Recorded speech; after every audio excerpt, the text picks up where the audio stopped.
Quest 3 is my go-to recommendation for most VR gamers because of its incredible value, versatility, ease of use, and great visual quality that make for an unbeatable value. Now that I've had my MetaQuest 3 for about 8 months, I thought I would share my long-term thoughts on it, including accessories. Hello, this is Ender, and welcome to my VRcade. Much like with previous quests, you can customize the 3 so that it's not only tolerable, but quite comfortable. My longer-term thoughts on the 2 versus the 3 is the 2 only makes sense if you've never tried VR and you want to dip your feet in at a low entry price. Otherwise, I recommend saving up for the Quest 3 for its phenomenal lenses, excellent sweet spot, and edge-to-edge clarity due to its pancake lenses alone. The Quest 3, of course, also features access to Quest-exclusive standalones and standout games like Asgard's Wrath 2, with probably more games like it getting an update to take advantage of the Quest 3's greater processing power over time. Wireless is also a huge plus, and while I seem to be in the minority thinking that mixed reality gaming is about as immersive as Fruit Ninja on a cell phone, I will say it is at least convenient to swap accessories with your headset on with mixed reality, which is a good segue back to the focus of this video, accessories. More than any aspect of the Quest 3's out-of-the-box discomfort, I cannot stand its stock facial interface. I'll link to 2 other ones that I've tested, but one other option that a lot of friends have recommended to me is not using a facial interface at all, inspired by the Quest Pro's partial eye blockers. Oh God, I never want to think about that headset ever again. This seems stupid to me, particularly as someone who imagines the experience to be like watching a movie at a theater and some jerk turns on their bright cell phone. However, there is a trick to making this work under the right circumstances. An infrared emitter, which I will link to for about 20 bucks, can be used to improve tracking so much that it even works in a completely dark room, and also works for supplementary tracking if you ever have any issues with your Quest 3 controllers and tracking, which means you don't need an interface because the room is completely dark. However, there are some problems with it. Number one, you need to make sure your room is completely pitch black, because seeing your stovetop or microwave clock might show up in your peripheral vision and might take you out of the immersion of your game. But the benefit is you can get as close as physically possible to your Quest 3's lenses and not have anything touching your face. Well, except for your nose, which is going to be hitting the Quest 3. However, here's the catch. If you play something with a lot of side-to-side head tossing, especially something like Pistol Whip, you don't have any stability sideways, and you risk, and yes, this happened to me, your Quest going flying off your head because it is very wobbly side to side without that structure or support. So that is something that works only in certain circumstances, I think. Not only do you risk it going flying off your head, but now that the room is completely pitch black, good luck finding the light switch. And no, mixed reality pass-through won't help you because the infrared emitter won't light up your room. It only creates a light visible to the headset. Moving on to strap. The Bobo S3 is amazingly comfortable. I had the Bobo M2 for my Quest 2, and that was a great combination, but as many of you heard, there are battery issues, especially with mixed reality on the Quest 3, draining that battery so fast and not fast enough that the headset stays charged. The Bobo S3 comes with a redesigned battery with higher capacity and lasts a lot longer. I ran a test where I put the Quest 3 in mixed reality, downloading updates, and put some masking tape over the sensor so I could just let it go. And after about an hour and a half, it had only used about 13%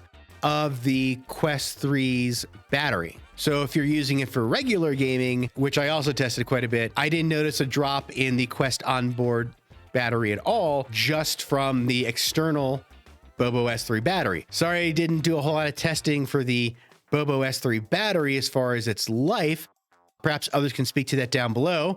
The virus, which shall not be named, has killed a lot of my personal free time and hopefully not affected my voice quality too much for this video. But I would say it runs for about 2 hours before you need to swap it, at least, in regular non-mixed reality gaming. There are also some other nice features of the Bobo S3. Of course, you've got the Halo strap, which distributes weight super well. It has incredible cushioning.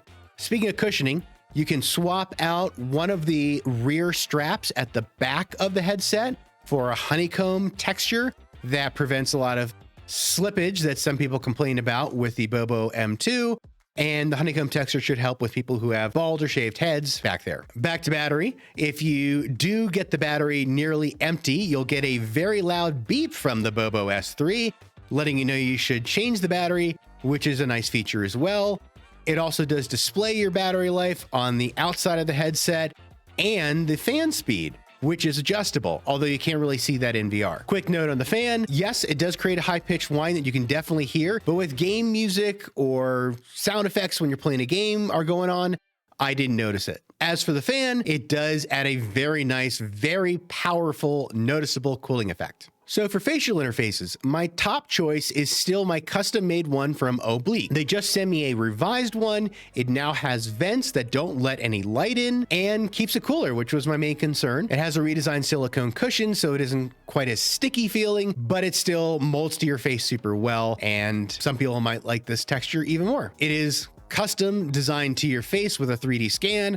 I have a video about that in the original version of the Obliq Facial Interface that was sent to me, and it fits your face like a glove without having to squish and on a whole bunch of cushion to get a better field of view. It is $90, which is out of a lot of people's budget, but if you want the best, that I think is your best option. And I do have an affiliate code, ENDER, for $10 off at checkout. But don't worry, I do have an alternative for you. The AMVR facial interface is about 35 bucks. And I do have an affiliate code for it and did a full review on it as well. It doesn't have a lot of rigidity to it and might feel cheap at first impressions.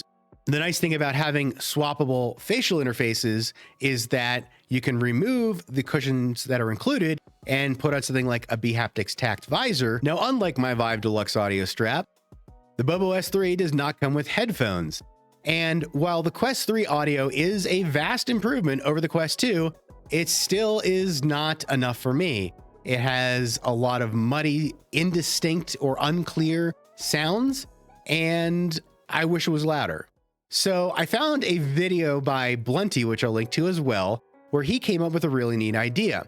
He picked up for 20 bucks the Koss KSC75 clip-on ear headphones, and they are amazing, not just for the value, but as an audio improvement for your Quest 3. They just plug in with a headphone jack, so you don't have to worry about charging them. Cable management, just need to use some twist ties or something along those lines. And these KSC75s are similar to the famed Koss Porta Pros that a lot of people have used with their Quest 2, sometimes with 3D printed adapters to clip them onto your head strap. A company named Engineered AF was popular for those. The problem with the Koss Porta Pros is they don't sound great with the Quest 3, according to others. I haven't tried them. Two people I talked to on Discord, Stewie and Scuba Steve, found the Koss Porta Pros disappointing with the Quest 3. Scuba Steve suggested it's because the power output of the Quest 3 audio headphone jack just isn't powerful enough. Well, from what I can tell, that's not an issue at all with these Koss KSC75s. They're only $20 as opposed to $50 for the Porta Pros. They clip onto your ears versus using an overhead strap,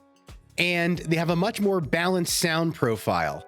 So I would describe it best as higher quality, certainly than the stock Quest 3 audio at all levels. So your bass, your treble, your mids are much more distinct and clear, and your volume is vastly improved over stock. And if you don't like the idea of clip-on, well, I will say they are very comfortable and very light, and I don't notice them. If you're used to wearing glasses, it feels just like having stems on your ears for glasses. And there is an alternative. I have seen two different 3D printed designs that you could use to clip these headphones to. Bobo S3, haven't tested it yet, and then you don't have to worry about clipping them to your ears. Of course, you'll get the best audio with some studio quality over-the-ear headphones, but those are bulky, and inner ear headphones that don't have latency are very expensive. I even now prefer the Koss KSC75s to my Vive Deluxe Audio Strap headphones. They do have a bit less bass than the Vive DAS though. However, they are much louder and more distinct than the DAS. I have two different options for you that might fit your budget or your preferences. So my budget recommendation is the Vive DAS plus AMVR facial interface and a battery bank for about $100 total. The luxury option is going to be the Bobo S3, which is about $89, Koss KSC75s, $20, and an Obliq facial interface which is going to run you about $200. You can, of course, choose to do some combinations. Maybe you don't care much about audio quality. Maybe you just care about comfort, or vice versa.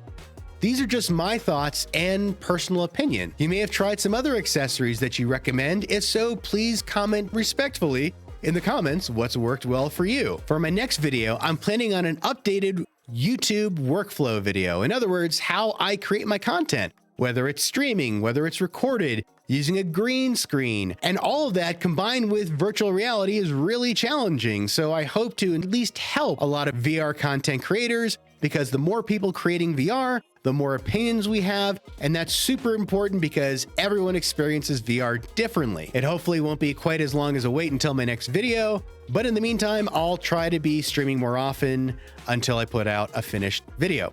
If you've appreciated my work, a like would really help, as would a subscription if you'd like to see more of my content. Thank you so much for watching.